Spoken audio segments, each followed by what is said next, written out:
আমি মক্কায় উমরা করতে গেছি, উমরার কাপড় পরিধান, মক্কার পাশেও কান্নাকাটি করছি যে আল্লাহ তুমি আমার বিচারটা করো, মানে আমার জীবনটা এরকম নষ্ট করার তো কোনো প্রয়োজন নাই। আমি তায়েফে গেছি। তায়েফে হচ্ছে আপনার আপনার 5,000 ফুট উপরে একটা ব্রিজ আছে, তো ওইখান থেকে আমার মনে চাইছিল যে আমি গাড়িটা নামাই দিই, যা হয় হবে। তো আম্মার সাথে ফোনে লাইনে ছিলাম, আম্মা বললো যে এরকম কিছু করো না বাবা, কারণ তুমি গেলে আমার দন আমি হারাবো। আমার বললো যে লাইফে ব্যাক করা যায় না, আমি ইম্পসিবল। যেটা একবার লাইফ থেকে চলে যায়, একবার যে বেমানি করে সে বারবার বেমানি করতে পারে। আমি যদি মরেও যাই, আমি তোমার কাছে কখনো আমি যাবো না। বাদে কি করলো, তার 15 দিন মাথায় আবার চলে গেছে। কয়বার? টোটাল কয়বার গেছে? 4 বার। আমরা যারা আছি এরকম কোয়ালিটি যে অল্প সময়ের মধ্যে ভালোবেসে ফেলি, অল্প সময়ের মধ্যে বিশ্বাস করে ফেলি, এরকমটা আসলে ঠিক না। মানুষ এখন আর মানুষের মতো নাই। একজনকে ঠকায় অন্যজন কখনোই সুখী হয় না। একজনকে ঠকে অন্যজন ঠকে। ন মুসলিম শব্দটার সঙ্গে আপনি পরিচিত, কিন্তু একজন অন্য ধর্মের মানুষ যখন মুসলিম হন, তার কষ্টগুলো, তার স্ট্রাগলগুলো কি আপনি জানেন? আমার মনে হয় না আপনি জানেন। আজকে এরকম একজন মানুষ আমাদের সাথে উপস্থিত, যিনি ন মুসলিম, এবং তার জীবনের যে কি করুণ সব পরিণত ঘটেছে, আজকে সেগুলো আপনি শুনবেন। আল্লাহ কবুল করুক, যে আমাদের সমস্ত অপরাধ মাফ করুক, আমাদেরকে তিনি সুস্থ করে দেন জীবন। শুরুতেই বলবো যে এই ভিডিওটা দয়া করে শেয়ার করবেন, অনেক মানুষের অনেক উপকার হবে। এবং নিজের কোনো কথা বলতে চাইলে স্ক্রলে দেখানো নম্বরে হোয়াটসঅ্যাপ করবেন বা ইমেল করবেন। ভাই, কি নাম আপনার? নজরুল ইসলাম। আগে কি নাম ছিল আপনার? আগে ছিল বিজয়। বিজয়? জি, পুরো নাম? বিজয় ছিল আর কি। শুধু বিজয় ছিল। বিজয়, জি। আপনার ফ্যামিলিতে কয়জন ন মুসলিম হয়েছিলেন? আমরা 4 জন। কে কে? বাবা, মা, আমি আর আমার বোন। আপনার কি টোটালি 4জন ফ্যামিলিতে? জি। ওদের নাম কি বলতে চান? কি কি নাম? হ্যাঁ, জি বলুন। বোনের নাম আগে ছিল হচ্ছে বিভা। বিভা। পরবর্তীতে এক্সচেঞ্জ হয়ে হচ্ছে ফাতেমা। মাশাআল্লাহ। তারপর? আম্মুর নাম হয়েছিল আগে উজ্জ্বলা, জি। এখন চেঞ্জ হয়ে মাজেদা। ওকে। তারপর বাবার নাম ছিল বিমল, জি। এখন চেঞ্জ হয়েছে মাজেদ, মোহাম্মদ মাজেদ। মাজেদুল হক থেকে। মাজেদ ফাতিমা, খুব সুন্দর সুন্দর নাম নিয়েছেন। জি। কোথায় মুসলিম ধর্ম গ্রহণ করেন আপনারা? এটা হয়েছে হচ্ছে হেমেদপুরে। হেমায়তপুরে। মানে আমি কি জানতে পারি কোন প্রেক্ষিতে বা কোন অবস্থাতে? এটা অ্যাকচুয়ালি আমি জানি না, এটা হচ্ছে আমার আব্বু রিলেটেড, মানে ওনার আর কি, উনি হয়েছে দেন, তারপর ওনার পরবর্তীতে আম্মা বললো যে স্বামী যেদিকে গেছে আমি ওদিকে যাই, বাহ। এই জন্য। মানে বাবা প্রভাবিত হয়েছিলেন জি, জি, প্রথম? জি। বাবা কি বেঁচে আছেন এখন? হ্যাঁ, বেঁচে আছে আলহামদুলিল্লাহ। আল্লাহ তাকে সুস্থতা দান করুন। এরপরে আপনার তারপর থেকে জীবনের গল্পটা আমাদেরকে বলেন। হাউ জীবনের ইউ ডিল, গল্পটা তারপর কারণ এটা থেকে। অনেক বড় ডিসিশন, অনেক অনেক কিছু হয়ে যায় এর সাথে। জি, জি। তো ওইখান থেকে আব্বু একটা কোম্পানিতে জব করতো, কোম্পানির নাম হচ্ছে যুবক হাউজিং, শুনছেন হয়তো। এবং এটা প্রতারণার দায়ে বোধহয় একসময় কেস টেস হয়েছিল, সেটা কি সেই যুবক? হ্যাঁ, সেই যুবক। জি জি জি, হ্যাঁ। তারপরে ওইখান থেকে আব্বুরে ট্রান্সফার করে আপনার শ্যামপুর সাভার, উপজেলা সাভার, শ্যামপুর গ্রাম, বিরুলা ইউনিয়ন। তো ওইখানে ট্রান্সফার করে 2004 সাল 4-3 এরকমের দিকে, আমি অনেক ছোট ছিলাম, মনে নাই।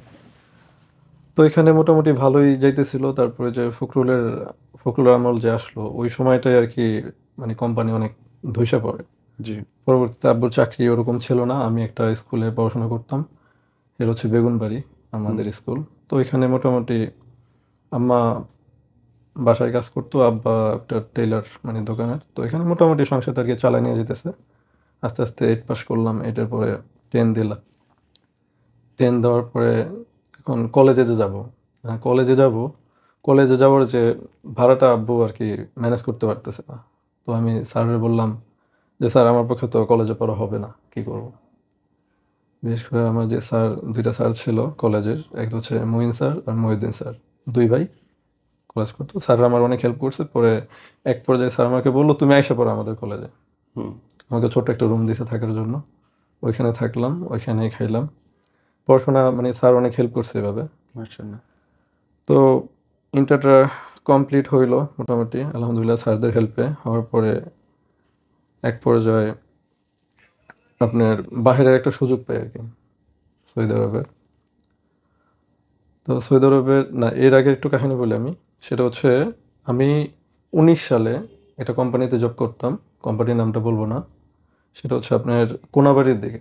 তো এখানে জব করার পরে একটা মেয়ের সাথে আমার আর কি সম্পর্ক হয়, কথাবার্তা বলি, হাই হ্যালো কেমন আছো এরকম। তো এক পর্যায়ে কথা বলতে বলতে মানে একটু গভীর হয়ে যায়। তো গভীর হওয়ার পরে মেয়েটার প্রতি অনেক উইক ছিলাম, ও আমার প্রতি উইক ছিল।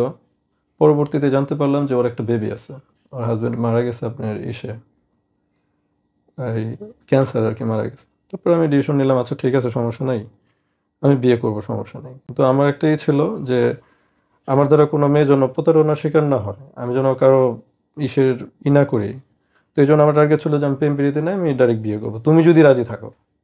ঠিক আছে, ওকে ফাইন, বেবি আছে। তারপর বিয়ে করলাম। এখন বিয়ে করার পর আমার জীবনে যেরকম একটা ঝড় নামবে এটা আমি কখনোই কল্পনা করি নাই। যদি এটা জানতাম আমি কখনোই বিয়েটা করতাম না, যেরকম কি একটা হয়েছিল ঝড় বিয়ে আসবে। করার পর? আপনি বিয়ে করেন তখন কি বিদেশে? না না, আমি দেশে। দেশে? বিদেশ থেকে ফিরে আসছেন না দেশে? না তখন দেশে ছিলাম তখনও, বিদেশে আমি। বয়স কত আপনার আমার এখন বয়স চলতেছে 28। তখন? তখন আপনার 23, 22, ওকে 23 এরকম হবে। ওকে ওকে, তো বলেন। বিয়েটা করার পরে আমার প্রতি এরকম একটা চাপ ক্রিয়েট করে, এই মানে একটু ঝগড়াঝাড়ি তো সংসার ভিতরে হয়। থাকেই। তো আমাকে চাপ ক্রিয়েট করে এরকম যে আমি তো সেম যেভাবে বলছি আমি ওইভাবে বলতেছি যে আমি তো তোরে বিয়ে করছি আমার মেয়ের জন্য, মেয়ের বাবা নাই এই জন্য।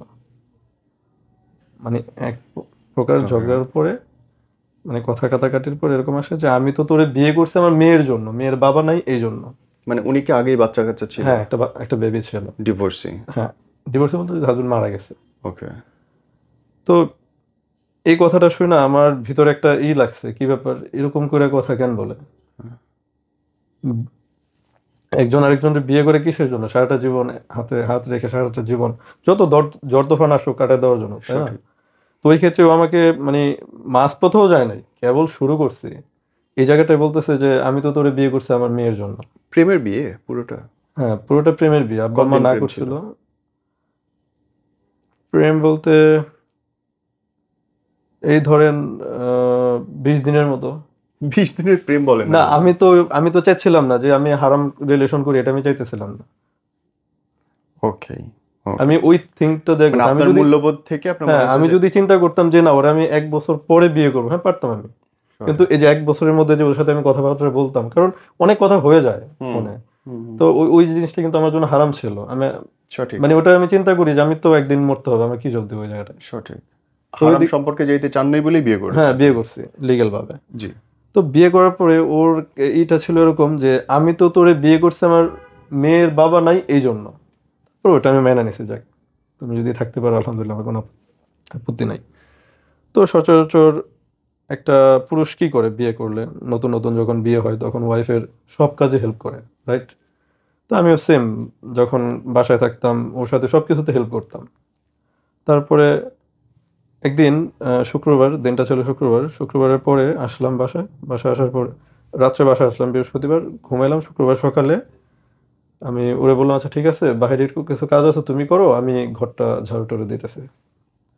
তো ঘর ঝাড়ু দিলাম, ঝাড়ু দেওয়ার পরে আপনার প্রেগন্যান্সি যে চেক করে একটা কার্ডে, ওইটা পাইলাম। তো আমার থিঙ্কিং এরকম 2 দাগ উঠছে, মানে মানে পজিটিভ প্রেগন্যান্ট? পজিটিভ। পজিটিভ। তো এটা আমি ওর সাথে আর আলাপ করি নাই।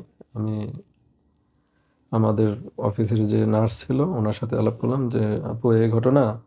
তো আলহামদুলিল্লাহ মিষ্টি তো তোর খাওয়া দরকার। তো যাক আমিও মোটামুটি খুশি। তো আমি আর বিকেলে মানে দুপুরের পরে আসলাম, এসে পরে বললাম যে কি কাহিনী। বললো যে এটা মানে নষ্ট করে ফেলছে, আমি কিচ্ছু জানি না। মানে নষ্ট করে ফেলছে, আমি কিচ্ছু জানি না। আপনার বাচ্চা আসলো তার পেটে, হ্যাঁ, আপনারে না জানে নষ্টও করে নষ্ট ফেললেন? করে ফেলছে, আমি জানি না। তখন মানে আমি অনেক ক্ষিপ্ত ওর প্রতি, স্বাভাবিক। যে তোর কাছে তোর পেটের বাচ্চা সেভ না, সে জায়গায় আমি কিভাবে সেভ থাকি তোর কাছে। খুব স্বাভাবিক। এটা মানে তুই যে তোর বাচ্চার জন্য করলি, এটা কি তুই ঠিক করলি? ওইটাও তোর সন্তান ছিল, এটাও তোর সন্তান ছিল, অবভিয়াসলি। এই কাজটা কেমনে করলি? ও মাই গড। মানে ওই কাজটা করার পরে ভাই মানে বিশ্বাস করেন যে আমার মন থেকে একদমই উঠে গেছে, আমি আর নিতেই পারতেছি না কোনোভাবে। তারপরে আব্বা আম্মা জানলো, অনেক ঝগড়াঝাটি অনেক কিছু হইলো, হওয়ার পরে ডিসিশন নিলাম যে বাইরে চলে যাবো। তখন আমি ডিগ্রি সেকেন্ড ইয়ারে পড়ে আপনার ধামরাই ভার্সিটিতে ইন্টার দিয়ে ওখানে ভর্তি হয়েছি, চাকরিও করতেছি ওইখানে আপনার সেকেন্ড ইয়ার। তারপরে মানে 1 বছর হইলে আমি ডিগ্রিটা কমপ্লিট। তো ওই ঝামেলার কারণে আমি বাইরে চলে যাই। বাইরে চলে গেছি, আমি চিন্তা করছি যে আমি পুরুষ, আজকে ছেড়ে দিলাম, আমি বলছি দেখি ওর কাছ থেকে আমি দূরে যাই দেখি ওর ফিডব্যাকটা কি পাই, ও কি আদৌ কি আমার কাছে নত হয় কিনা। কারণ একজন যখন অন্যায় করে ওই লোকটা যদি নিজে নিজে মানে অনুশোচনা বোধ না করে সে এই ভুল কাজটা বারবার করবে। তো ঠিক আছে আমি আমার মতো আছি বিদেশে, হয়ে যায়। ওর মার সাথে কথা বলি যে কি অবস্থা, ওরা ফোন দিলে আমার বকাঝকা করে, তুই আমার ফোন দিবি না, এটা দিবি না, সেটা দিবি না। তো জিনিসটা অ্যাকচুয়ালি আমি আগে বুঝতাম না যে ও কেন আমার সাথে এরকম করতেছে। পরবর্তীতে হঠাৎ করে ওর একটা ইমো আমার কাছে লগ ইন ছিল, তো ওই দেখি যে আমার একটা ফ্রেন্ডের সাথে ওর মানে ভিডিও কলে কথাবার্তা, পিকচার আদান প্রদান, এগুলো দেখার পরে কিরকম ছবি? ছবি তো ছবির মতনই, ওকে। মানে যেরকম দেওয়া যায় এরকম ছবি। তো এটা দেওয়ার পরে আমি ওরে সরাসরি ফোন দিয়া হিট করলাম যে তুমি কি চাও। পরে বলতেছে যে তুই যদি টাকা দেস আমি তোরে ডিভোর্স দিয়ে দিলাম। টাকা কোত্থেকে আসলো এর মধ্যে? টাকা হচ্ছে কাবিনের টাকা। ওকে। এটা কাবিন ব্যবসা। হ্যাঁ, তারপরে এটা যখন নারী এবং শিশু নির্যাতন বিরোধী আইন, নারী আর শিশু তো অনেক নিষ্পাপ, এরা কাবিন ব্যবসা করে না আর কি। হ্যাঁ। এইটার পরে আপনার আমি কল দিয়ে হচ্ছে কাজীকে যে ভাইয়া কি করা যায়। পরে কাজী বললো যে ভাই যে থাকে না তার আপনি জোর করে রাখতে পারবেন না, সঠিক। জোর করে রাখতে পারবেন না, এই করে দেন। পরে সাথে সাথে ওখান থেকে আমি টাকা পয়সা পাঠাই। পাঠানোর পরে ডিভোর্সটা হয়ে যায়। ডিভোর্স আমি চাই নাই যে আমি ডিভোর্স দিই অথবা হোক, আমি চিন্তা করছি যে ও আসুক, ওর ভুল বুঝে আসুক, আমি মেনে নেবো, সমস্যা নেই। বোঝে না। আব্বা আম্মা একটা পর্যায়ে বললো ঠিক আছে তুই যদি ওরে ছাড়তে না পারিস তুই ওরে নিয়ে আলাদা খা। আব্বা আম্মা বলছে, আমি দেখছি, কারণ আমি চাইতেছি না যে আমি সাইদা আনি, আমি সাইদা আনলে ওই ভুল কাজটা বারবার করবে। তো যাই হোক ওইটা গেল। ওটা যাওয়ার পরে বিদেশে মোটামুটি এখান থেকে গেলাম হচ্ছে মদিনায়, যার মাধ্যমে গেলাম। মোটামুটি উনি আমার বিদেশে রেখা চলে আসছে দেশ। চলে আসার পরে ওইখানে একটা কোম্পানি না আপনার ওই যে শোরুম, মানে বিভিন্ন আইটেম থাকে, ওই শোরুমে দিল, ওইখানে কাজ করলাম। ওইখানে স্যালারি দরজা হচ্ছে আপনার 2000 রিয়াল, মানে 60,000 টাকা। তো এখানে বিদেশে যাওয়ার যে টাকাটা, এটা আম্মা আগে গরু পালতো, মানে আম্মা আব্বা ওইখান থেকে কিছু, আর হচ্ছে আমার আব্বার একজন মামা আছে, নাম হচ্ছে টুটুল ভাই, তো উনিও কিছু হেল্প করছে। আর যার মাধ্যমে গেছি উনিও কিছু হেল্প করছে, মানে মিলাজিলা উনি 1 লাখ টাকা বাকি ছিল। যাওয়ার পরে ওইখানে মানে ইন্টার কমপ্লিট করছি, ওইখানে যা হুট করে মানে ম্যাচ খাইতেছিলাম না। তো মনে করছি যে বিদেশে গেছি, নতুন মানুষ। আমার খেয়াল আছে আমি এই একটা শু আর হচ্ছে প্যান্ট একটা গেঞ্জি পরে গেছিলাম। তো আপনার একটা ইয়ামিনি ছিল, তো ওদের বাসায় বলতেছে ইন্ত মুদির, তুই কি মালিক? এ সাদা এলবাস, তুই এটা কি পরে আইসস? কিন্তু আমেল, তুই হচ্ছে কর্মচারী। তো ওই দিন থেকে আমি এগুলো সবকিছু বাদ দিয়ে নিজের মতো মানে কর্মচারী হলে ভালো জামা কাপড় পরা যাবে না। এটা হচ্ছে ওর কথা আর কি, ওকে। তুই আসছিস কাজ করতে, কাজ করবি এরকম। তারপরে তারপর থেকে মানে নর্মাল যে ড্রেসগুলো পরে আসতাম। আর ওইখানে বিদেশের কাজটা হচ্ছে আপনার মানে অনেক সময় হাম্মাম মানে টয়লেটও ধুইতে হয়েছে। এখন চিন্তা করে দেখলাম এখানে কাজ করতে আসছি, এখানে আমার বাপ দেখে কোনো লাভ নেই, কাজই করতে হবে। সঠিক। কারণ আমার কাজে ওরা আমাকে ভালোবাসবে, আমার কাজ যদি সঠিক না হয়, ওরা আমাকে ভালোবাসবে না। ঠিক। যাই হোক মোটামুটি নিজের ওরকম ম্যানেজ করে নিলাম। নেওয়ার পরে ভাষা শিখতে কতদিন লাগছে? আমার বেশি দিন সময় লাগে নাই, কারণ ইয়ামিনী ছিল, ওরা আবার ইংলিশটা একটু ভালো পারে, আমি কনভার্স করে শিখে নিয়েছি। আমার 17-18 দিনের মধ্যে আলহামদুলিল্লাহ, রিয়েলি? মানে ব্রিলিয়ান্ট। চলার মতো আর কি, হুম। চলার মতো ওগুলো শিখলাম। শেখার পরে প্রথমে তো মানে এতটুকু শেখাইছে যে আনা জেদিদ, মানে আমি নতুন, যে পুলিশে যদি ধরে বলবো আনা জেদিদ, এতটুকু শেখাইছে। তারপরে মোটামুটি ওইখানে কাজ টাজ করতেছি, তো হঠাৎ করে আপনার করোনা চলে আসলো। করোনার মধ্যে অনেক কষ্ট হয়েছে। তো করোনার মধ্যে ওইখান থেকে মানে লোক ছাঁটাই করছে, কারণ বেতন দিতে না পারলে তো রেখে গেলাম। ওইখানে ছাঁটাই করে দেওয়ার পরে আমার যে রুম ভাড়াটা আমি দিতে পারতেছিলাম না, আমার এত কষ্ট চলে আসছিল ওই সময়টায়। আর যে আমার নিচে, সেও আমার কাছে আসতে পারতেছে না, সব জায়গায় জায়গায় লকডাউন, কারো বের হইতে দিতেছে না। ওইখানে এমনও দিন গেছে যে আপনার ডাস্টবিনের পাশে খাবার রাখা ছিল, ওইখান থেকে খাবার নিয়ে খাইছি। এমনও দিন আমার গেছে। মদিনাতে? হ্যাঁ, মদিনাতে। আলহামদুলিল্লাহ, নবীর রওজা শরীফ করছি আলহামদুলিল্লাহ মনের মতো। তারপরে মা ফাতেমার কবর, ওই যে জান্নাতুল বাকি বলা হয়।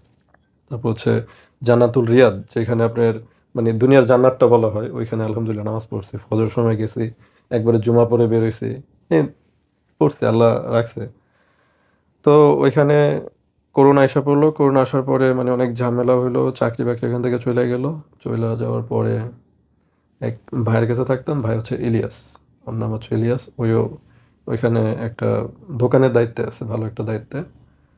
তো একজন নতুন মানুষ গেলে সবকিছু বোঝে না বিদেশে গেলে, যে আকামা কত টাকা, তারপরে এক কাফালায় কত টাকা লাগে, দুই কাফালায় কত টাকা লাগে, এগুলো আসলে বোঝে না। তো যখন আমি পুরানদের সাথে চলতেছি, তখন কিন্তু আমি মানে সত্যটা জানতেছি, যে অ্যাকচুয়ালি বিদেশে আসলে কত টাকা খরচ যাইতেছে।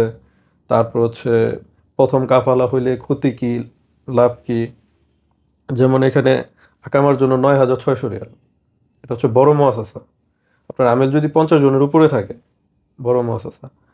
আর ছোট 4 জন যদি আমেল থাকে, ওই ক্ষেত্রে আপনার হচ্ছে 1200 থেকে 1500 রিয়ালের মধ্যে হয়ে যায়। এখন এই জিনিসটাই অনেক সময় ওই যে যে নিচে সে ম্যাচ করতে পারতেছে না, এই জন্য আমার আকামার রেটটা বেড়ে আসে। তারপর আপনার করোনার মধ্যে হয়েছে কি, কাজ পেতেছিলাম না। তো একজন পাকিস্তানি ছিল, তো ওর সাথে কাজে গেলাম। কাজটা ছিল এরকম, আপনার এই যে দেওয়াল আছে না, এই দেওয়াল ভাঙা, আপনার হামার দিয়া। তো হামার দিয়ে প্রথম দিন কাজে গেছি, মানে হাত মুট করতে পারতেছি না, এত কষ্ট, এত পরিশ্রম। তো এখানে দিছে আপনার মানে 100-150 রিয়ালের মতো দিছে দিনে, একবেলা খাওয়ায় 150 রিয়ালের মতো দিছে। তো এখানে একদিন কাজ করার পরে মানে এত কষ্ট পারতেছি না। আর পাকিস্তানিরা তো অনেক কাজ করতে পারে মাশাল্লাহ। তারপর এখান থেকে বফিয়াতে ঢুকলাম একটা, বফিয়াতে ঢুকলাম। 1200 টাকা স্যালারি দেবে, একটা স্যান্ডউইচ আর একটা আপনার হামদিয়াত বলে, এখানে হামদিয়াতটা ফ্রি, আরসির মতনই আর কি, হামদিয়াত ফ্রি। বফিয়া কি? বফিয়া হচ্ছে আপনি স্যান্ডউইচ তৈরি করে, ও আচ্ছা আচ্ছা, স্যান্ডউইচ ওকে। তৈরি করে। তো এখানে কাজ করলাম মোটামুটি। কাজ করার পরে আপনার ওইখানে যে ছিল, মানে মালিকটা ছিল, আমার কথা ছিল যে ওইখানে কাফালা করে নেবে। মানে কাফালা সিস্টেমটা হচ্ছে কিরকম, মালিক পরিবর্তন। হুম, মানে সৌদি আচ্ছা আচ্ছা। আরবের নিয়ম কানুনটা বুঝছেন, অনেক মানে প্রবাসীদের জন্য অনেক হার্ড। আপনি যদি প্রথম কাফালা হন, 2,000 রিয়াল গভর্নমেন্টকে দিতে হবে। দ্বিতীয় কাফালা হইলে 4,000 রিয়াল দিতে হবে। তৃতীয় কাফালা হইলে 8,000 রিয়াল দিতে হবে। এই হচ্ছে আপনার রুলস। এখন একটা লোক আকামা বানায়, আকামা যদি 9,600 রিয়াল দা বানায়, তার মালিক যদি ভালো না হয়, তাই চিন্তা করেন এখানে যদি তার যদি 3 কাফালা হয়, সে মরণ। শেষ। 6,000 রিয়াল, 6,000, এখানে 9,000 রিয়াল, 15, 16, 17,000 রিয়ালের মতো হয়ে যায়। 17,000 রিয়াল ইনকাম করতে অনেকটা কষ্ট। সে বছরে কাজ করে তার এই আকামার টাকা জোগাবে, না দেশে টাকা বাড়াবে, না কিছু করবে। ছোট।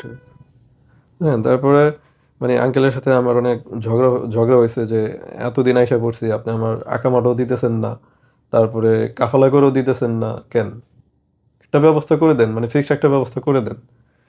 তারপরে উনি বলতে বলতে ওইখানে মদিনাতেই একটা লোকের মানে পাসপোর্ট দিল, মানে উনি নিয়ে গেল, নিয়ে যাওয়ার পরে পাসপোর্ট দিল। পাসপোর্ট দেওয়ার পরে উনি দেখলো আচ্ছা ঠিক আছে, সমস্যা নেই, মানে হচ্ছে সাইকেলের গ্রেস ওইখানে আর কি দেবে। তো দেওয়ার পরে অনেকদিন হওয়ার পরে ওইখানে না বলে দিছে। সিস্টেমটা হচ্ছে এরকম বিদেশের, যে মনে করেন আমি লোক নেই, আমি কফিলের সাথে কথা বললাম যে আমার একটা আমেল আসবে, এরকম এরকম, মানে কন্ট্রাক্ট, যে তোরে আমি 5,000 অথবা 6,000 রিয়াল দিলাম, আমার এই মেহনা দিবি, আসলে পরে তুই একামাটা বানাই দিবি। এখন ওই লোকটা যদি 2 নাম্বারই করে, তখন আমার কিছু করার নেই। মানে রিস্কটা হচ্ছে এরকম। বাবা। তখন আমি আবার কি করি, এরকম এই যে লোক ম্যানেজ করতেছে, মানে সৌদি ম্যানেজ করতেছে, যেমন আমার ক্ষেত্রে যেটা হয়েছে, তো উনি ম্যানেজ করতে পারতেছে না আপনার। আর আমি জোরে বলে রাখছি যে তুই কাফালা দিয়ে দিবি। কাফালা হচ্ছে মানে মানে ওর ফোনে একটা মেসেজ যায়, কাফালা একটা মেসেজ যায়। তো ওই মেসেজটা উনি ওকে করলে বাস কাফালা সম্পন্ন হয়ে গেল, এরকম সিস্টেমটা। তো তারপরে ওইখানে আপনার হইলো না। না হওয়ার পরে আমি অনেক চিন্তিত, যে একদিকে আপনার বছরও শেষ হয়ে যাইতেছে, আকামার টাকা কে দেবে, আমি এদিকে আমার কাজ নাই। তো এক পর্যায়ে করলো কি, ওইখান থেকে আমাকে দাম্মাম সিকুতে পাঠাইলো, দাম্মাম সিকুতে পাঠাইলো। তো গেলাম।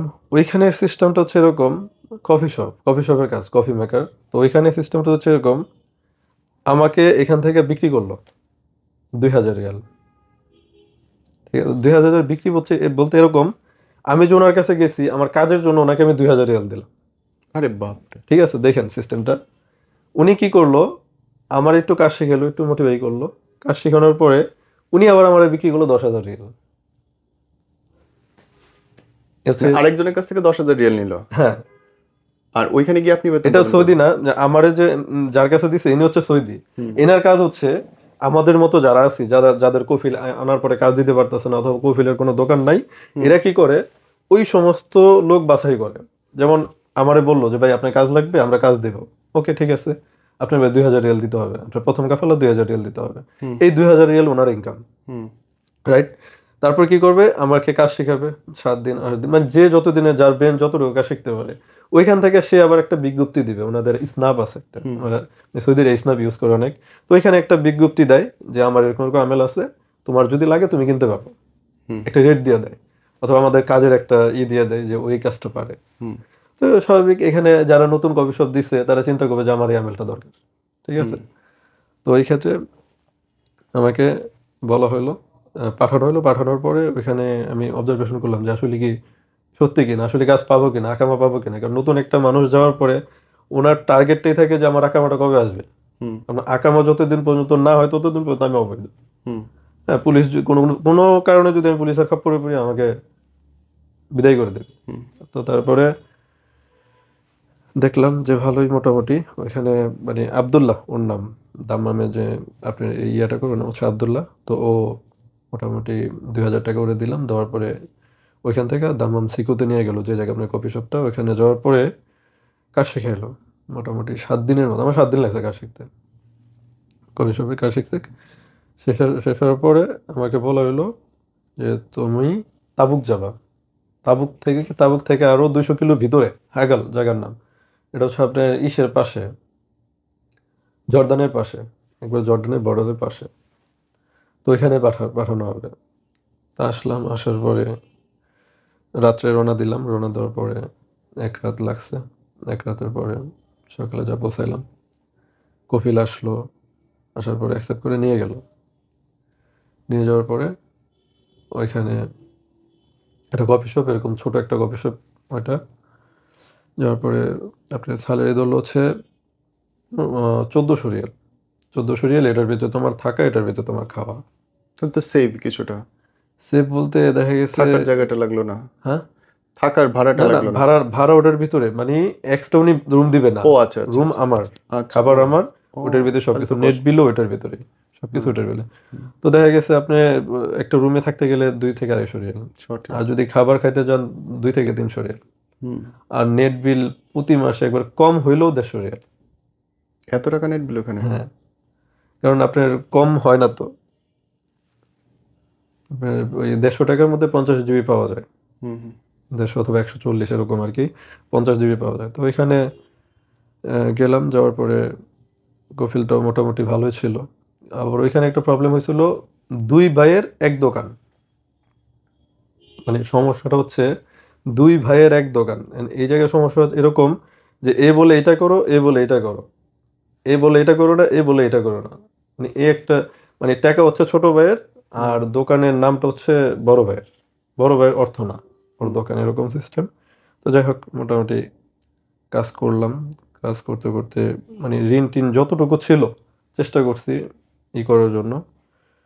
ওই দোকানে থেকে ওই যে বললাম না যে ও আপনার কাবিনের টাকার জন্য বললো, ওই দোকানে কাজ করে আমি কাবিনের টাকাটা আর কি শোধ করছেন? শোধ করছি। জি। এটা রাইখা লাভ নাই, আমার ভোট ঝামেলা দিতে হবে। হবে।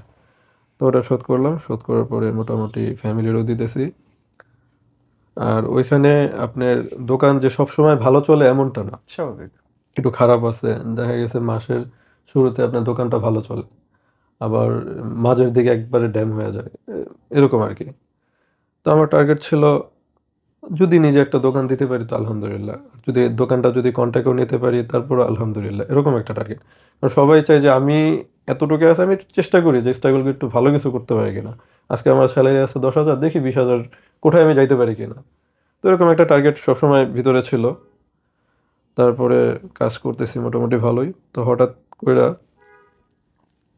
আপনার ওর সাথে ডিভোর্স হওয়ার পরে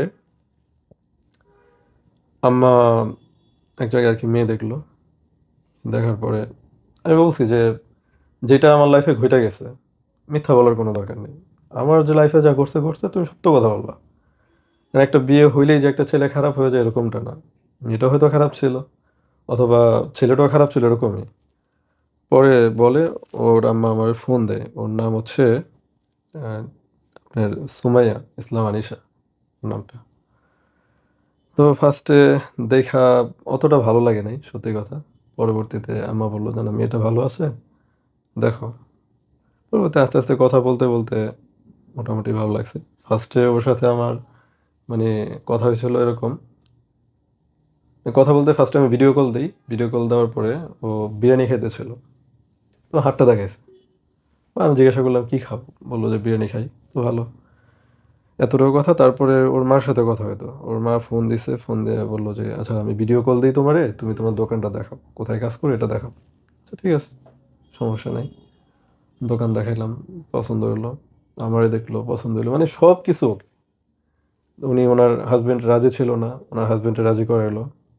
মানে সব কিছু ভালো চলতেছে আলহামদুলিল্লাহ। এখন আমার কথা হচ্ছে কোনটা, আমি চাই যেটা সেটা হচ্ছে আমি হারাম কোনো কিছুতে যাইতে রাজি না।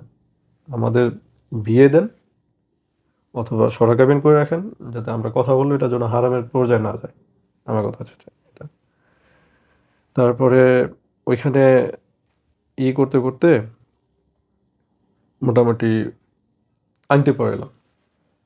আমার খেয়াল আছে, আংটি পরাইলাম। যেদিন আংটি পরাইলাম, আপনি তো ওইখানেই তখন হ্যাঁ সৌদিতে। হ্যাঁ, সৌদি আমি আসি নাই, আমি সৌদিতে ছিলাম। তো আংটি যখন পরাই, তখন আমি চিন্তা করছি যে আমার শ্বশুর শাশুড়ি তো অতটা অ্যাবিলিটি নাই, আমি একটু হেল্প করি। তো মোটামুটি মানে এই তো 10-এর মতো দিছি যে আপনি আপনার এটা দিয়ে ম্যানেজ করেন, ঠিক আছে। তো ওইখানে আব্বা গেল, আমার বোন গেল, সবাই গেল। মোটামুটি একটা খাবার দাবার একটা অ্যারেঞ্জমেন্ট করছে। আমি ওইখান থেকে দেখে তো অনেক হ্যাপি যে যাক আলহামদুলিল্লাহ সব কিছু ভালো চলতেছে। মানে একটা প্রবাসী এটাই চায়, এর বেশি কিন্তু আর কিছু চায় না।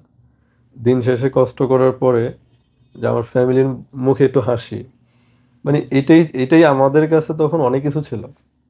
সারাদিন কাজ করার পরে যে আমার ওয়াইফে ফোন দিছে, এটা যে হাসি মুখে দুটো কথা বলছে না, আমার দিন ভালো যাচ্ছে, এরকম সিস্টেম।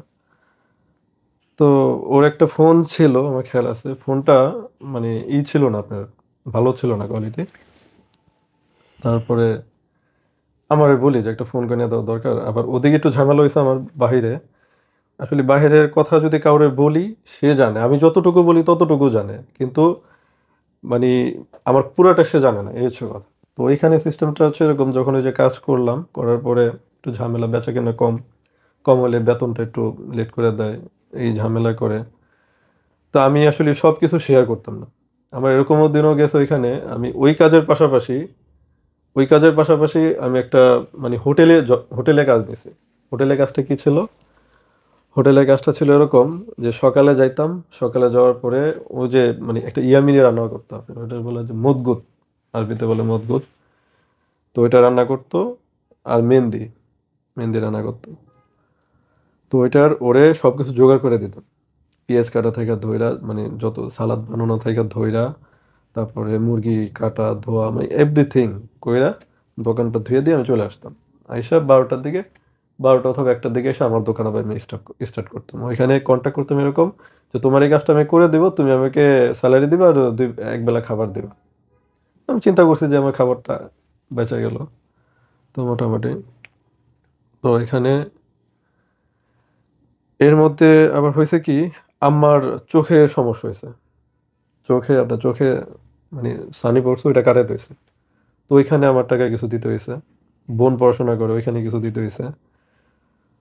তারপরে বোনের জন্য একটা ল্যাপটপ কেনা হয়েছে, ওইখানে কিছু টাকা দিতে হয়েছে। কিছু কিছু সময় নিজে পারছি, দিছি, আর না পারলে বলছে যে কিস্তি উঠাও, আমি আস্তে আস্তে কিস্তি পরিশোধ করে দিই, এরকম। এর ভিতরে শুনলাম যে ওর ফোন নাই হাতে, যে ফোনটা চালাইতো এই ফোনটা আপনার ছিল না। তো এই যে এই ফোনটা আমি কিনে দিই, এই ফোনটা কিনে দিই কীভাবে, তখন আমার প্রবলেম ছিল কাজে। আমাকে বলি তুমি একটা কাজ করো, তোমার যে গয়না আছে ওইটা রেখে তুমি কিছু টাকা আনো, তো আমি তোমার গয়না ছুটাই দেবো পরে। ঠিক আছে, তা আমার গোনা রেখে আপনার 15-16 হাজার টাকা আনছে, আনার পরে যে এই ফোনটা কিনে দিছে, আমার খেয়াল আছে। তো ফোন পেয়ে তো অনেক খুশি, মাশাআল্লাহ। আর আমার এটি ছিল, সারাক্ষণ তো একটা জায়গায় বসে থাকতাম, ওটা পাবজি খেলাইতাম অনেক, পাবজি গেম খেলাইতাম। কারণ আমার কথা হচ্ছে আসি, আমি টাইমটা পাস করি, তো দিন যায় না, রাত যায় না, হুম। এরকম। তো পাবজি ও খেলাইতাম, পরে ওরে আস্তে আস্তে আমি পাবজি শিখেছি যে আসো তোমার সাথে, কারণ ওই থাকলে সময়টা চলে গেল, সমস্যা নাই। আর বিদেশের সাথে আপনার দেশের কিন্তু টাইমিংটা মিলানো যায় না। দেখা গেছে যখন আমি ঘুমাই তখন ও সজাগ, হুম। আবার যখন ও ঘুমায় আমি সজাগ, কারণ রাত্রে আমার কাজ করতে হইতেছে 3টা পর্যন্ত। এখানে এই হচ্ছে উনার সাথে আপনার ঝামেলাটা কি নিয়ে লাগলো, কার সাথে, এই বউয়ের সাথে? এটাই বলতেছে, এটাই সামনে আসতেছে আর কি। তারপরে আপনার হয় কি, মোটামুটি পাবজিটা ওরা শেখানোর পরে মোটামুটি আমরা ভালোই যাইতেছে, দিনকাল অনেক ভালো যাইতেছে। আমি বুঝতেই পারতেছি না যে আমার ভিতরে তো ঝামেলা আসতেছে। এই পাবজিটা নিয়ে হচ্ছে কি, ও একটা ছেলের সাথে পাবজি খেলে, ঠিক আছে? ছেলেটার নাম হচ্ছে রাফি। আমি এটা জানি না, আমার কাছে সম্পূর্ণরূপে হাইড করা হয়েছে, আমি এটা কিচ্ছুই জানি না। এই খেলতেছে একদিন, 2 দিন, 1 মাস, 2 মাস, হঠাৎ করে আমাকে ও সহ্য করতে পারতেছে না। আমি বলতেছি যে আমার আম্মা অসুস্থ, ওরে আমি বললাম তুমি বাসায় যাও। তো আমার বাসায় না যাইয়া ও গেছে ওর খালার বাসায়। তো এই নিয়ে আমি 2টা মানে ধমক দিছি। তো এই নিয়ে আমার মা আমার সাথে অনেক ঝগড়া করছে যে তুমি কেন ওরে ধমক দিলা। দেখেন আমি হাজবেন্ড, আমি তোরে বলবো যে আমার মা অসুস্থ, তুমি ওইখানে না যে ওইখানে যাইতেছ, আমি বলতে পারি না? এটা কি আমার রাইট নাই? হুম। তো এটা বলার পরে, এই কথাটা বলার পরে আমার সাথে সম্পর্কটা এরকম হইলো, আস্তে আস্তে ওদের দিক থেকে আমার সবকিছু ব্লক করতেছে, হুম। না আস্তে আস্তে ব্লক করতেছে। আবার ওইদিকে আমার কি হয়েছে, মানে আমার যে চাকরির যে সেক্টরটা, ওইদিকে হচ্ছে আস্তে আস্তে আমার মালিক, 2 মালিকের মধ্যে একটু ঝামেলা হয়েছে। ঝামেলা হওয়ার পরে এখন বলতেছে দোকান বিক্রি করে ফেলবে। তো আমি বলছি যে দোকান বিক্রি করার দরকার নাই, দোকান আমি চালাই, তুমি আমার দোকানটা দিয়ে দাও, আমি তোমার মাসে মাসে একটা প্রফিট দিই, ঠিক আছে? তো ওইখানে সিস্টেমটা ছিল এরকম, আপনার গরমের কালে একটু বেচা কেনা ভালো হয়, সমুদ্রের পাড়ে তো গরমের কালে বেচা কেনা ভালো হয়, শীতের কালে কালে একটু তাপ থাকে।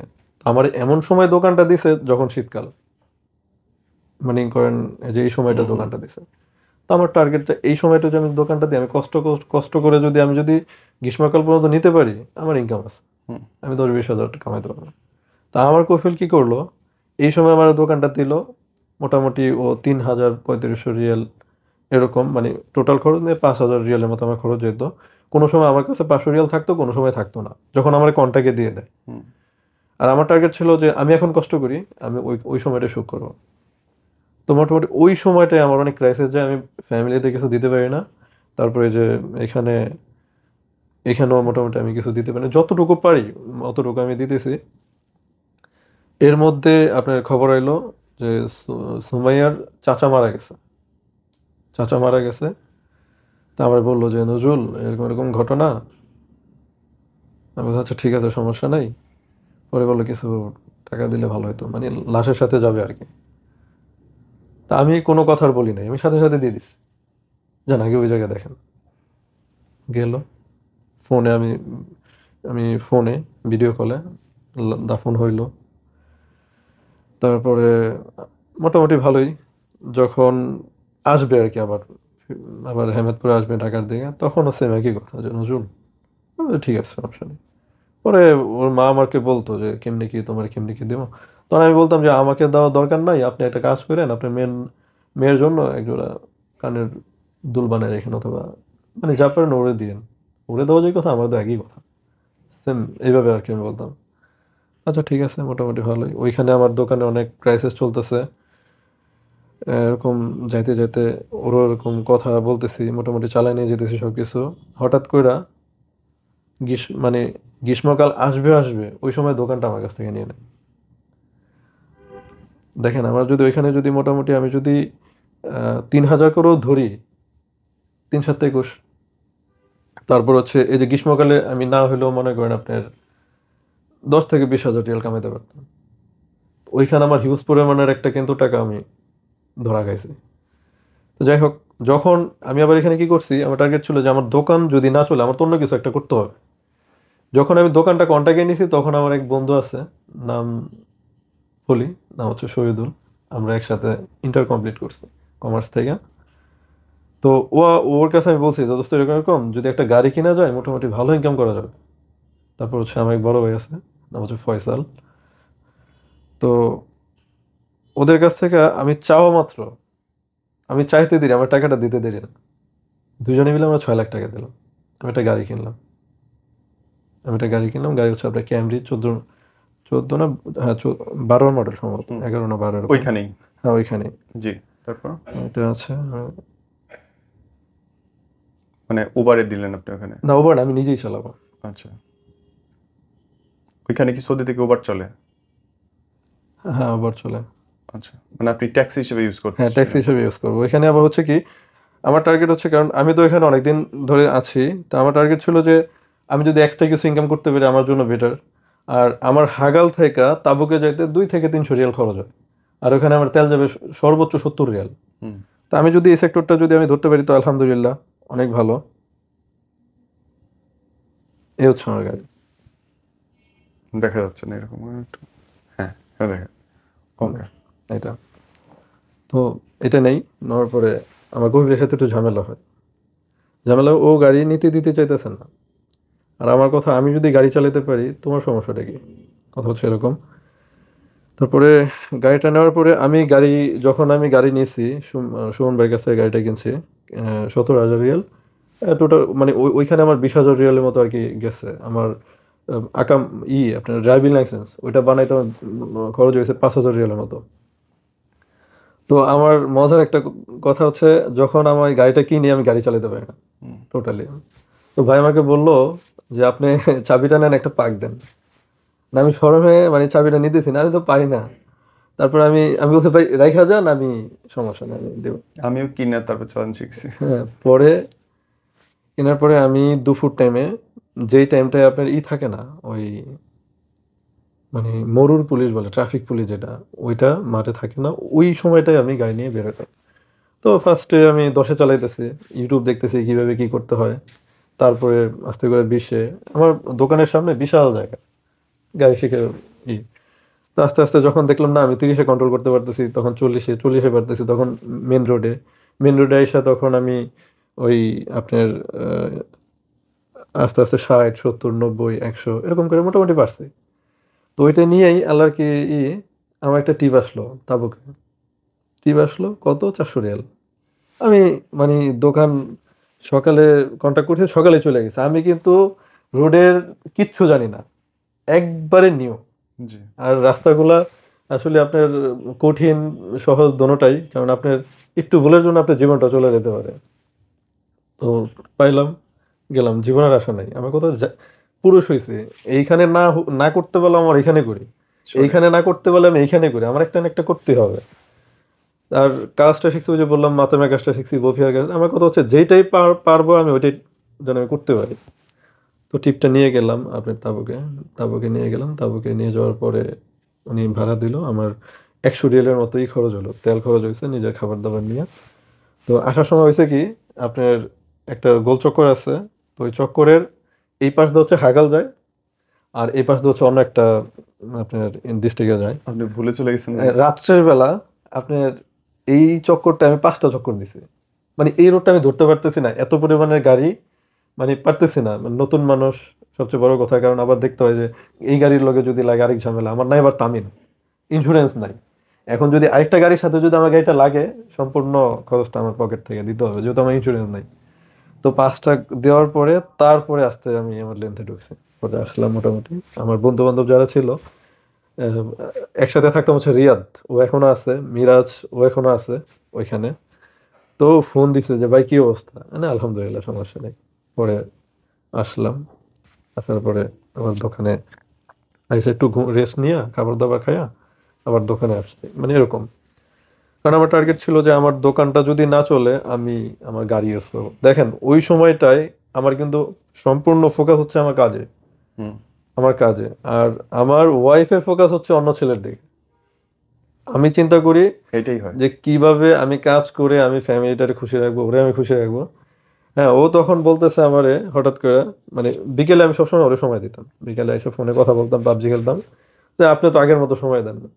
আমার কথা হচ্ছে, আমি যে তোমার সময় দিতেছি না, ভাই আমি তো পুরুষ, আমি তো বিয়ে করছি, তা আমার তো তোমার নিয়ে চিন্তা না, আমার তোমারে আপনি বাবা। তখনও আপনার বউয়ের সাথে সরাসরি শারীরিকভাবে দেখা হয় নাই? না, দেখা হয়নি না, আমার টার্গেট ছিল যে দেশে আসার পরে 6 মাস থাকার পরে চলে যাওয়ার থেকে আমার টার্গেট ছিল যে আমি ওরে একেবারে নিয়ে যাবো, হুম।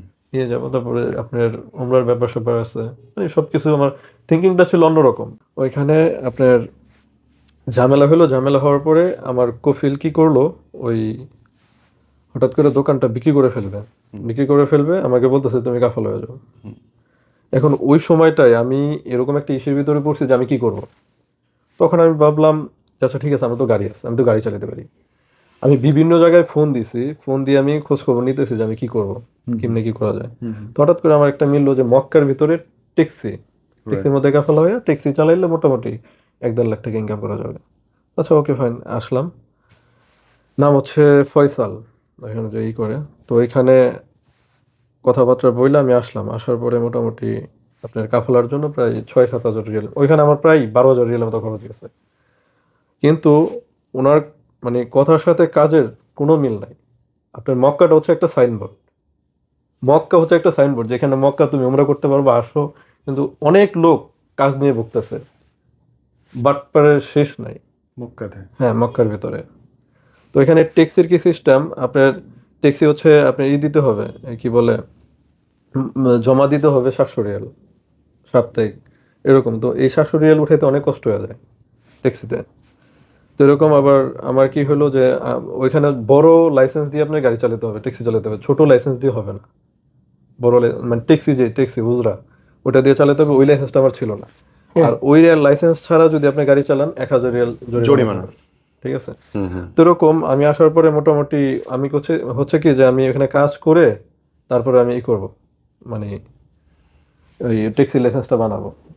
আমি ট্যাক্সিতে জয়েন দিলাম, জয়েন দেওয়ার পরে আপনার ট্যাক্সি নিয়ে বের হলাম, তখন দেখলাম যে দুনিয়াটা সম্পূর্ণ আলাদা। মানে আসলাম, যদি ট্যাক্সি আমি যদি ওরকম করে না চালাতে পারি উজরা দিয়ে, তো আমি শেষ, আমার লাইফ ওখানেই শেষ।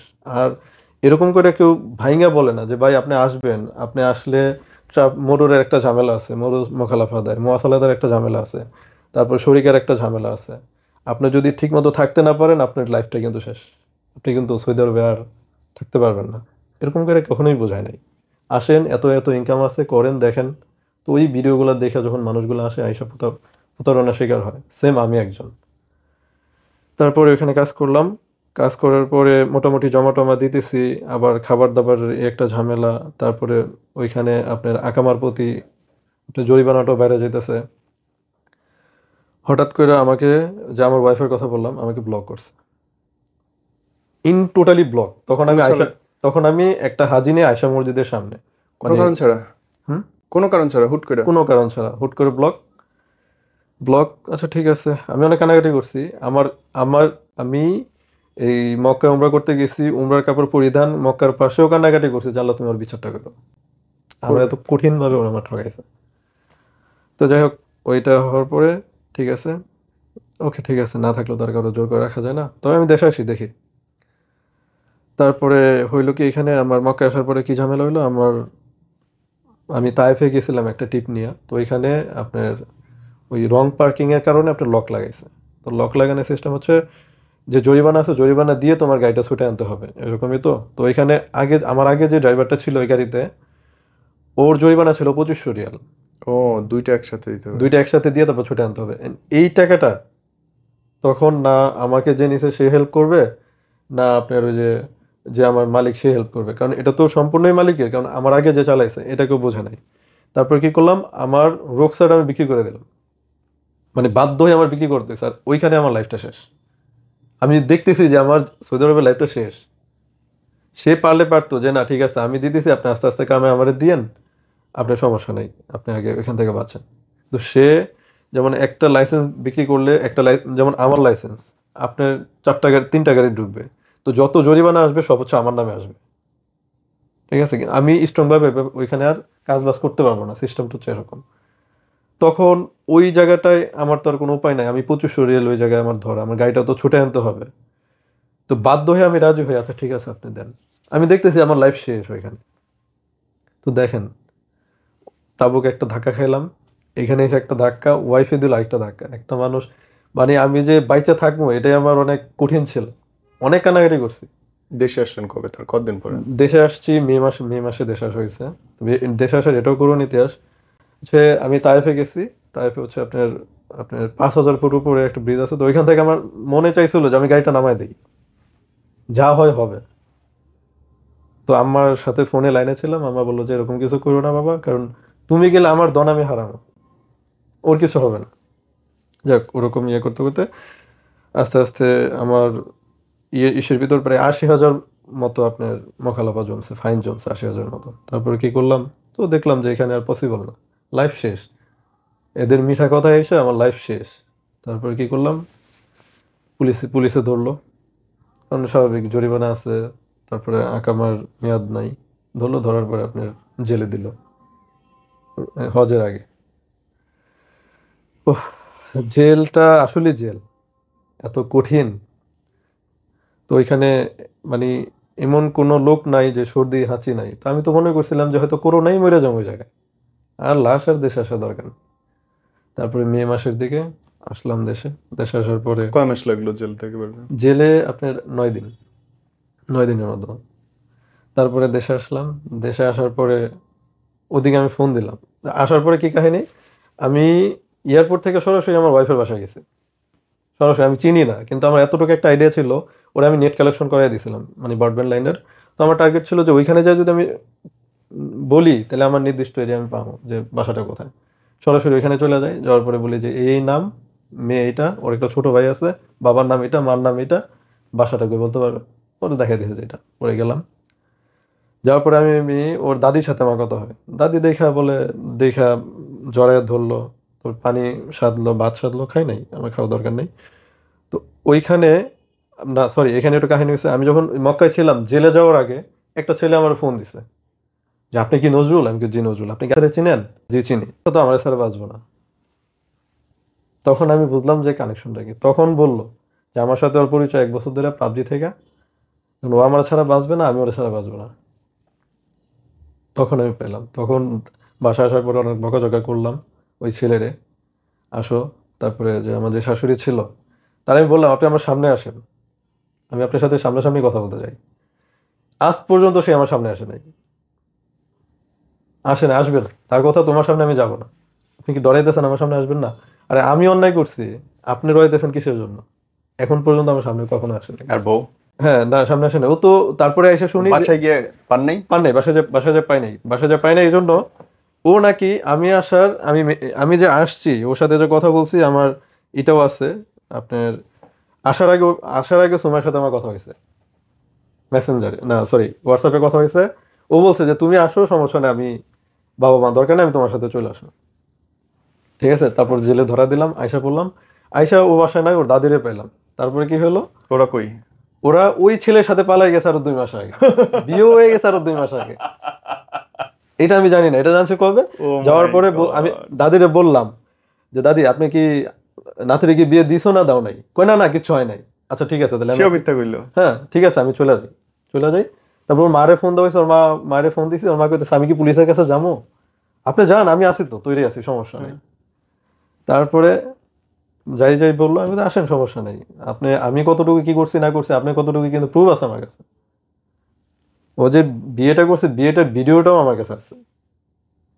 মানে আপনাকে বিয়ে করছে না নতুন বিয়ে যে করছে? না না, আমার সাথে যে বিয়েটা হয়েছে, এই বিয়েটা তারা অস্বীকার করে।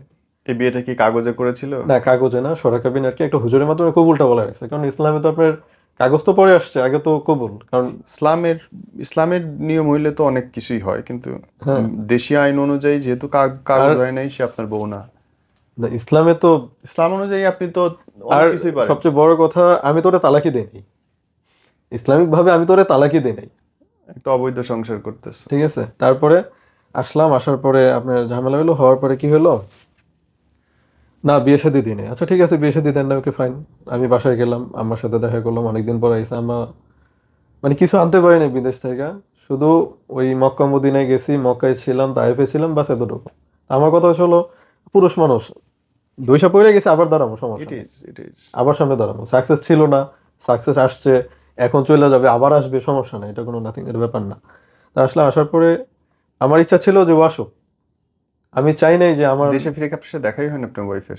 দেখা হয়েছে অনেক লাস্টে, আমি বলতেছি আর কি, বল। লাস্টে। পরে আসার পরে ওর এক খালা ফোন দিল, আমার ফোন দিয়ে বললো ও তো বিয়ে হয়ে গেছে, চলে গেছে, পালাই গেছে। ওই দিন থেকে আর কি ইন টোটালি বাদ দিয়ে দিলাম। মানে ইচ্ছা ছিল যে পুলিশের কাছে ইনফর্ম করি, কিছু একটা করি, কারণ এখানে অনেক হেল্প করে প্রবাসীদের। তারপর আর কিছু করি নাই, আমি ইন টোটালি বাদ দিয়ে যে আল্লাহর কাছে ছেড়ে দিছে। যদি আমি অন্যায় করে থাকি, আল্লাহ যেন আমার বিচারটা করে, আর তুমি যদি করে থাকো এটা যেন আল্লাহ দেখে, ব্যাস। আপনি দেখলেন না, শুনলেন না, জানলেন না, 3 বছর টাইনা গেলেন প্রবাসে থাইকা, এই দেশে খরচ টানলেন, ভালোবাসলেন, আপনি আসার আগে আগে ভেগে চলে গিয়ে আরেকটা বিয়ে করলো। বাহ। তারপরে হয়েছে কি একদিন, তারপরে আরেকটা কাহিনী আছে, এটাও করুন, এটাও অনেক করুন একটা কাহিনী। এরপরে যে লাইফটা আমার, আসার পর যখন দেখলাম যে ওর বিয়ে হয় নাই, তখন আমি ডিসিশন নিয়েছি আমার লাইফে এরকম একটা মেয়ে আসবে, অথবা এমন একটা মেয়ে আমি অ্যাকসেপ্ট করব, তার লাইফে কষ্ট করছে, আমি তার এনে সুখ দিব। তো এরকম একটা মেয়ের সন্ধান পাই, তারপরে তার সাথে কথা বলি, কথা বলার পরে এটা অনেক ভালো লাগে। তো তার বিয়ে হয়েছে, তার হাজবেন্ড তারে তালাক দিছে, ঠিক আছে, তার একটা বেবি আছে।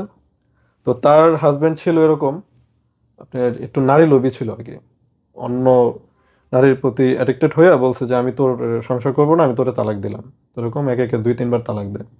তো বাচ্চা কি করি, বাচ্চা তুই আমার আমার আমার বাসায় দিয়ে আয়, মানে ওর হাজবেন্ডের সাথে। তো যাই হোক, এরকম যখন কথা বললো, আমি ডাইরেক্ট বলছি যে আপনার যদি মনে হয় যেন বিয়ে করবেন, ওকে ফাইন, আপনি কাম আসেন, যে আপনার যদি ডিভোর্স পেপার থাকে আসেন। তো ভালো, 2-3 দিন কথা বলার পরে 9 দিনের মতো কথা কথা বলে, আচ্ছা ঠিক আছে, সমস্যা নেই, তো আসেন, ঠিক আছে। আমি সরাসরি কী করলাম, বাসায় নিয়ে আসলাম। কারণ যেহেতু আমার ডিভোর্স পেপারে সমস্যা নেই, আমি বৈধভাবে সংসার করতে পারি। এখানে হয়েছে কি, আসার পরে আব্বা আম্মা ওরে বুঝাইলো যে তুমি কি আমার ছেলের জীবন নষ্ট করবো, আমার ছেলে কিন্তু এরকম ধাক্কা খাইছে। আমি সব কিছু বিস্তারিত ভেঙে বলছি, দেখতে ভাই, তোর যদি মনে হয় যে তুই থাকবি না, তাই তুই এখনই যা। আর তোর যদি মনে হয় যে না, আমি জীবনে কষ্ট করছি, ওর কষ্ট ছিল, আমি ওর সারা জীবন ওর কাছে থাকবো, ওকে ফাইন, আমার কোনো আপত্তি নেই। আর তোমার যদি মনে হয় যে তুমি থাকবে না, তুমি চলে যাও, মানে কান্নাকাটি না, আমি তোমার ছাড়া বাঁচবো না, আমি এটা সেটা। 9 দিনেই বাঁচবো না। হ্যাঁ। হুম। তো আমার, আচ্ছা ঠিক আছে, ওকে আসলাম, আসার পরে আপনার বিয়ে হইলো। বিয়ে হওয়ার পরে মোটামুটি ভালোই যেতেছে। তারপরে রংপুরে গেলাম, একটু ঘুরলাম। রংপুর থেকে আসার পরে কি করছে, ওর যে হাজবেন্ড ছিল, ওর হাজবেন্ড এখন ওরা ছাড়া বাঁচবে না। ওর এলাকার থেকে মানুষজন নিয়ে আসছে আমার এলাকায়। আমার এলাকায় বিচার, মনে করেন যে বোঝেনি তো, গ্রাম অঞ্চল, বিচার সালিশ, পুলিশে ইনফর্ম করছে, মানে ওর, মানে এরকম করছে যে আমাকে এসে ধরে নিয়ে যাবে, এরকম কিছু। আমার কাছে তো পেপার আছে, আমার তো ডর ভয়ের কোনো কারণ নেই। আসছে, তাই সে কি করছে, ঘরের মধ্যে ওর হাজবেন্ড কি করছে, ওরে হিট করছে। তো ওরে হিট করার পরে আমি ওই ছেলেটার আর কি ধরে নিয়েছি যে আমার কথা হচ্ছে এখানে এলাকা আছে, মাতবর আছে, তুই ওরে হিট করবি কিসের জন্য, আসবি মাতবর নিয়ে বস, ও যদি বলে যে না থাকবে না, ওকে ফাইন, যদি বলে যে চলে যাবো, ওকে ফাইন, আমার কোনো আপত্তি নেই। হ্যাঁ, হিট করছে পরে ওর কলারে ধরে আমি বাইরে নিয়ে গেছি, একটু হাতাহাতি দস্তাদস্ত হয়েছে। তো ওইখানে বিচার আচার হলো, বিচারের মধ্যে সবাই ওরে বলতেছে যে মিম তুমি কি চাও। ওর একটা বাক্যই যে আমি নজরুলের কাছে থাকবো, ওকে ফাইন। তারপরে বাসায় আসার পরে আব্বা বুঝাইতেছে যে মা টেনশন করো না, ওর ছেলের নাম হচ্ছে হাবিবুল্লাহ, টেনশন করো না, হাবিবুল্লাহ তো আজকে আগে 2টা ছিল, সমস্যা নেই, এখন আমরা আছি, ও 3 বাসায় বড় হবে, সমস্যা নেই মা, তুমি টেনশন করো না, তুমি তোমার মতো সংসার করো। সেদিন গেল, 5 দিন পরে রাত্রে ঘুমাইছি, সকাল উঠে দেখেও নাই, মিম নাই, মিম আমার পাশে নাই। কি ব্যাপার, মানে ওরে এই মিম এত আদর করছি, কারণ আমি তো ফার্স্টে আমার 2 মাসের ধাক্কা সংসার, খাইছেন আপনি। 2 মাসের সংসার ছিল, তারপরে বাইরে চলে গেছি, এদিক দিয়ে সুমাইয়া চলে গেল। হ্যাঁ, তো মানে সব আদরটা আমি ওরে দিছি, যে আমার লাইফে তুমি আছো, আর কেউ নাই। হ্যাঁ, তারপর ও কি করলো, আপনার নাই, কিরে কই গেল, পরবর্তীতে ফোন দিছে, ফোন দেয় বলতেছে আমারে আটকায় রাখছে ধরণীপাড়া, ওর বাসা হচ্ছে টাঙ্গাইল, বাসতলী ইউনিয়ন ধরণীপাড়া। তো ওইখানে বলছে আমরা আটকে রাখছে, আপনি এসে নিয়ে যান। এটা কোনো কথা? কিছুদিন আগে বিচার হয়েছে, তুমি এই কথা বললা, এখন আর আবার চলে গেলা গেছো। কেমনে? হ্যাঁ, গেলা কেমনে? হুম, পরে গেলা কেমনে, আচ্ছা ঠিক আছে। এখন আমি ফ্যামিলিগত দিক থেকে মনে করেন পুরাই ভেঙে পড়ছি, কারণ হঠাৎ করে চলে গেল একটা, প্রশাসনের একটা ঝামেলার ব্যাপার স্যাপার আছে, এটা কোনো কথা? তো যাই হোক, তো সবাই ধরে নিলাম ঠিক আছে, চলে গেছে, গেছেন যে যাওয়ার। তারে আমার কথা একটাই যে কেউ যদি জীবনে না থাকতে চায় তারে জোর করে কখনো রাখার দরকার নেই, কারণ সঠিক, এতে হিতে বিপরীত হয়। একদম সঠিক। কারণ এখন আমি ওরে জোর করে রাখলাম, অথবা আবার শুনলাম যে ওদিকে নাকি তাবিজ তোমার একটু ব্যাপার চ্যাপার মানে চলে। তো ওর আগের যে হাজবেন্ড ছিল, মানে তালাক দিছে, সমস্যা নাই, আমি ওর সাথে সংসার করবো, ওর কথা হচ্ছে এটাই। হ্যাঁ, নজরুলের বিয়ে করুক, যা মন চায় তা করুক, আমার যেমনে মনে যেমনে হয় আমি ওরা এমনি নিয়ে আসবো। তো যাই হোক, চলে গেছে। চলে যাওয়ার পরে আমি অনেক ভাঙা পড়ছি। ভাঙা পড়ার পরে আমি আগে জব করছিলাম একটা গার্মেন্টসে, হেল্পার হিসেবে জব করছি। তো ওইখান থেকে জবটা ছেড়ে দিই ঝামেলার কারণে। তারপরে আপনার সাভারে একটা জুতার শোরুমে জব করছি। হুম, তো ওই জবটা যখন করছি তখন এই যে ও চলে যায়। চলে যাওয়ার পরে আম্মা করে কি, তাহলে একটা কাজ করো, তুমি একটু ঘুরে আসো। সিলেটে গেলাম ঘুরতে। যেদিন সিলেট থেকে আসবো, মানে টিকিট কাটবো, ডিসিশন নিছি, ওই দিনও আমার ফোন দা বলে যে আমি গাড়িতে উঠছি, আইসা পড়তেছি।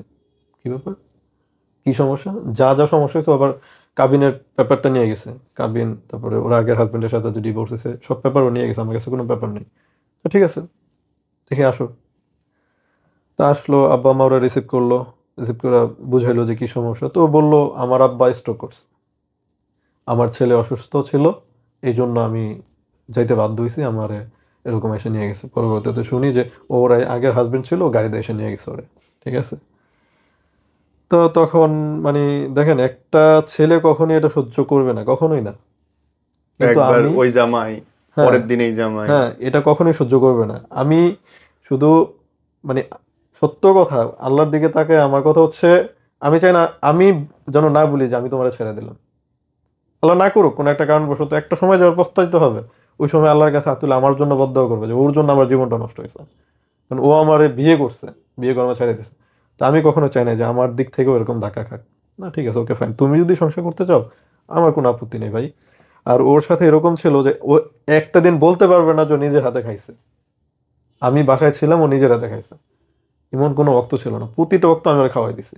হুম, এমনও গেছে যে আমি ওর গোসলও করাই দিছি। হুম, না, আমার কথা হচ্ছে আমার জিনিস আমার আদর করে রাখতে হবে।